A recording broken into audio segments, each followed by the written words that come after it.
Hello అండి, welcome to ఎన్నోషనల్. ఇవాళ మీకు చూపెడుతున్న లో బడ్జెట్ లో, మొత్తం లో బడ్జెట్ లో షిబోరి ప్రింటింగ్ మీద వర్క్ సారీ ఉంటాయి. పళ్ళుకి కూడా మనకి ఇట్లా డజల్స్ వస్తాయి. దీని హైలైట్ అంటే అగైన్ బ్లౌజ్. ఇప్పుడు బ్లౌజ్ వచ్చింది ఈ ధరలో. మీరు మొత్తం మార్కెట్ ట్రై చేయండి.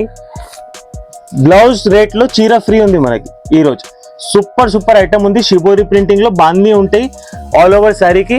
రేట్ తర్వాత చెప్తాను. ఫస్ట్ కలర్ చూడండి మీరు. సూపర్ ఇట్లా బర్గండీ కలర్ వచ్చింది మనకి. దాని తర్వాత ఇట్లా ఫ్యాన్సీ బ్లూ కలర్ ఉంది, రాణి పింక్ కలర్ ఉంది, super colour green, dark green colour ఉంది. ఇంకా ఒక వచ్చేసి మనకి రాస్బెర్రీ కలర్ ఉంది. ఇప్పుడు దీని రేట్ హోల్సేల్ ప్రైస్ వచ్చేసి మనకి 470 రూపీస్. మినిమం మీరు 750 రూపాయలు అమ్మాలి. సూపర్ ఐటమ్ ఉంది. వాట్సాప్ మీద మీరు టెక్స్ట్ చేయండి. సెట్ టు సెట్ వస్తే ఇది 1 పీస్ 2 పీస్ రాదు. ఇది pure wholesale set to set ఉంది. కంపెనీ నుంచి వచ్చింది.